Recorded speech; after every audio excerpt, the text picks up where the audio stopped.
within the food chain, contaminated water that seem to hit the spectrum when doctors look at metals. So aluminum starts out as one of the tops on my list because you can find it in quite a few places, which, as I have listed here on the bottom, which some of these might be surprising to some patients. Processed cheese on there. Yeah, I looked at that and I did a little research on that, and it's the aluminum salts they put in the processing of cheese that can be problematic. Now, most of the cheeses that show up here are your mixed cheeses, like your Colby Jacks, or the ones that are shredded into the packages. Like your hard cheeses, your soft cheeses, most of those are fine unless they're processed to be mixed together, things like that. But always something to look into when you're buying cheese. What type of processing goes into it? Is it the processed cheese that actually has aluminum salts in it? Because aluminum can attack a lot of the body. It causes a lot of fatigue. HA is headache, for those that are not familiar with my abbreviations. Fatigue and headache. There's also production of causes problems in the nervous system as well. Okay. Aluminum cookware is probably one of the biggest ones that comes up. I get asked cookware questions a lot. And obviously, non-stick can create a problem, but aluminum cookware was one that came up high as giving us contamination into aluminum leaching in. So, is there a way to stay away from a lot of these sources that you're going to see of heavy metals? Yes. But we're not going to completely eliminate a lot of these out of our system because they can be found in like canned beverages, canned beans, things like that will also contain aluminum. Sometimes our waters contain aluminum. So you've got to look at overall what can I do to minimize exposure. And then Dr. Denver's going to talk about a lot of how to detoxify the heavy metals out. And those are important as well. Now, you will find that a lot of these will have different elements that have protective effects. Like this one, magnesium, has a lot of protective effects against aluminum.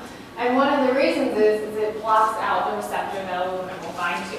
Okay? Aluminum also creates autoimmune issues, which you will find with most of your heavy metals because they will attack the nervous system and especially work with the brain quite a bit. Move on to mercury, which Dr. Denver alluded to just a little bit.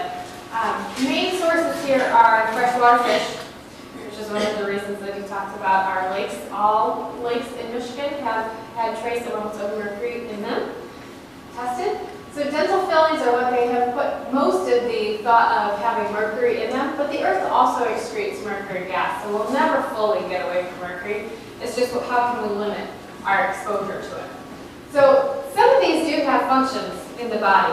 Like aluminum is a non-essential element, so it can be used slightly in the body, whereas mercury, there's no known function. This one does affect more kidneys and liver, so you'll see a lot of kidney liver damage. There's a lot of neurological symptoms as tremors.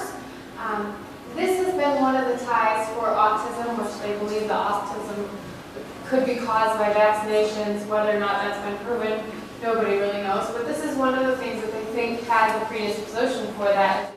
Cadmium is one of the biggest ones because this little known fact about cadmium is its half-life in the body is 10 years.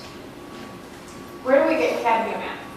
Cigarette smokers get a lot of cadmium through cigarettes, but you also get it from inhaling the smoke as well. So there's many reasons why cadmium can be a problem for patients.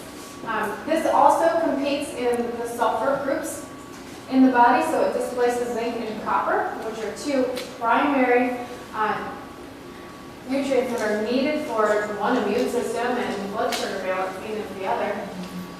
So symptoms that can be related to cadmium exposure.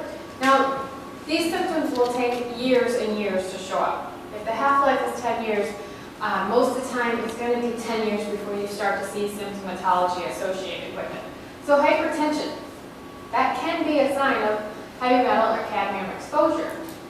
Impaired renal transport or kidney transport, so lack of detoxification. Adversely affects the heart and the heart wall, so cardiovascular disease is highly tied to this. Arterial walls thickening, one of the cardinal signs of cardiovascular disease is arterial wall thickening, and lifestyle changes stop smoking.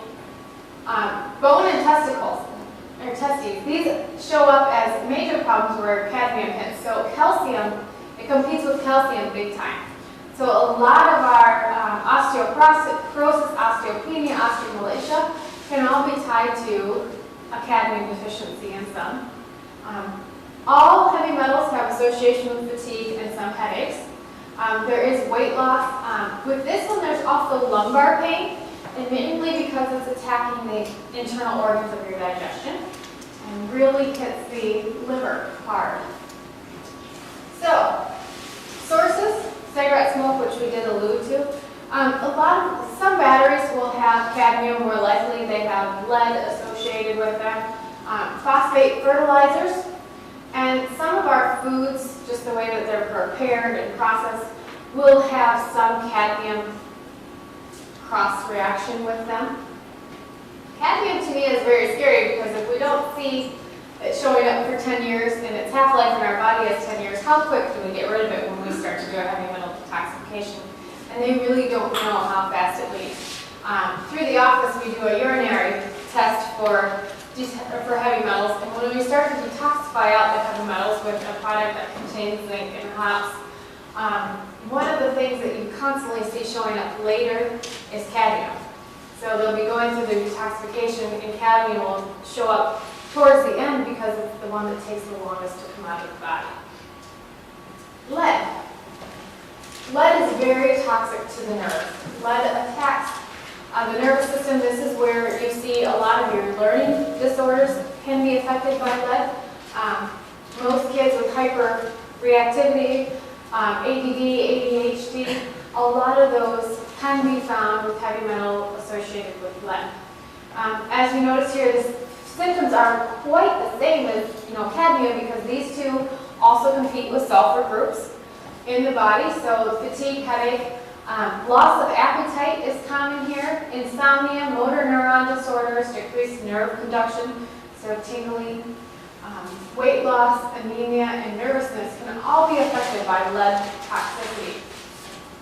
Now lead, as you know, has been in the news quite a bit with lead paints and things coming over from China like toys being painted with lead, and even some of our blinds have lead on them. So looking deeper into these, especially for kids, because it can create neuronal defects in the brain and create firings in the brain.